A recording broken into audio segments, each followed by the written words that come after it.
Hard to believe it, but almost 100 years ago exactly, Ernest Hemingway explained our culture. In his breakthrough novel, The Sun Also Rises, Hemingway explained how the unthinkable happens. How did you go bankrupt? Two ways. Gradually, then suddenly. This is the same change we're seeing with the rural values takeover of the entertainment industry. Our friend Kurt Bardella pointed out Rich Men North of Richmond became the first act to enter the Billboard Hot 100 at #1. Its ballad explaining the struggles of a factory worker. What the world's gotten to for people like me, people like you. Wish I could just wake up and it not be true, but it is. Oh, it is living in the new world. And Oliver Anthony, you see singing there, knows what it's like. He's a former factory worker. What's more, he's a self-described political centrist. The cultural movement in entertainment isn't about politics. It's about values. Take Spotify's most played list for the summer. For the first time, a country song is #1. 5 of the top 20 are country songs, and it extends to the box office. Disney passed on a screenplay following the work of a devout Christian rescuing kids from sex trafficking. As the summer winds down, The Sound of Freedom sold more tickets than Harrison Ford's Indiana Jones and Tom Cruise's Mission Impossible. Yellowstone, the hit TV series about cowboys and men protecting women, is the #1 show on cable. It'll air on CBS during the writer's strike. For years, the studio executives in Los Angeles and advertising executives in New York made fun of rural culture. Slowly, then suddenly, it took over. Beverly Hallberg is here, founder and president of District Media. Are we right to say that these are not about political values as much as they are about cultural and rural versus urban values? Absolutely. It is about the culture. And one of the things I've spent time on, several hours actually, is going through people who have YouTube channels listening to Oliver Anthony's song. People of different races, people who probably maybe even vote Democrat, but they watch these and they don't see a Trump voter when they listen to his song. The thing that I overheard time and time again was, this man gets it. This man has struggled. We understand the struggle. And you found these YouTube influencers talking about how their dollar doesn't go as far, how it's taxed too much, how they can't buy groceries.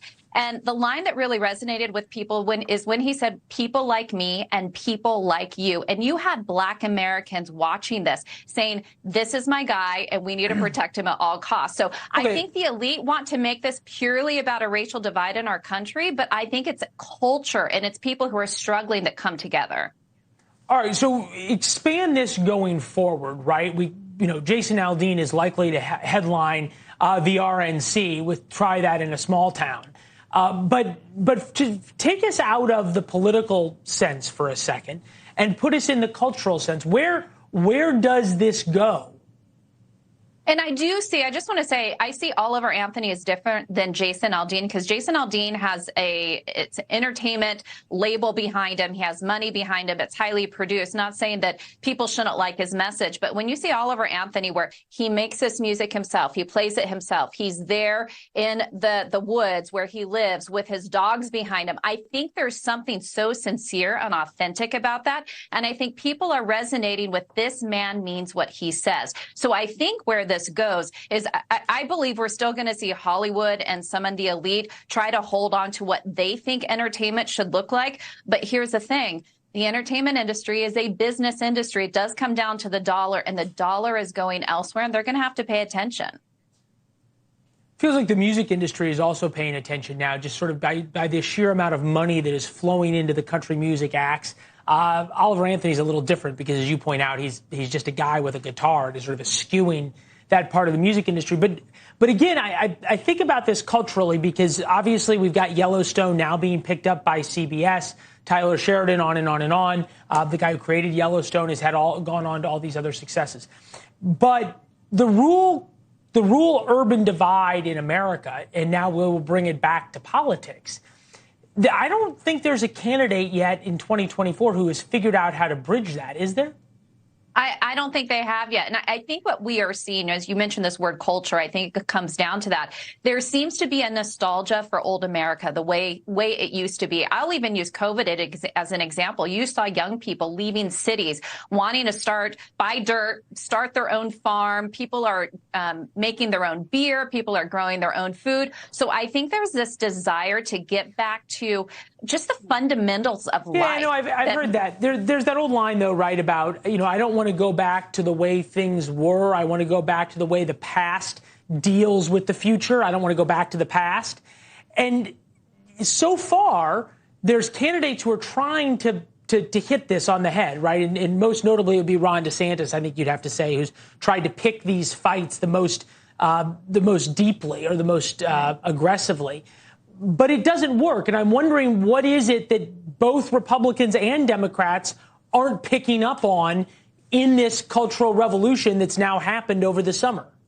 Yeah, and I would say Ron DeSantis, the way he presents it often can be divisive to people who don't agree with all of his politics. I think the person who seems to be hitting a better tone with Americans is Tim Scott, who's running for the Republican nomination. He is somebody, first of all, who has said, I'm not going to be attacking people. I'm going to be a happy warrior. I'm going to talk about hope. But his message is talking about how he was raised. He calls it going from cotton to Congress, his life story. And I think that what people want to be drawn to is, I want to be able to have a good job in America and make it, not struggle as much, and have the opportunity to make a better life for myself and a better life for my kids. And so I think he's one who's tapping into that culture. This isn't just about what Disney does. This is about a way of life. And I think that's something that Tim Scott is doing.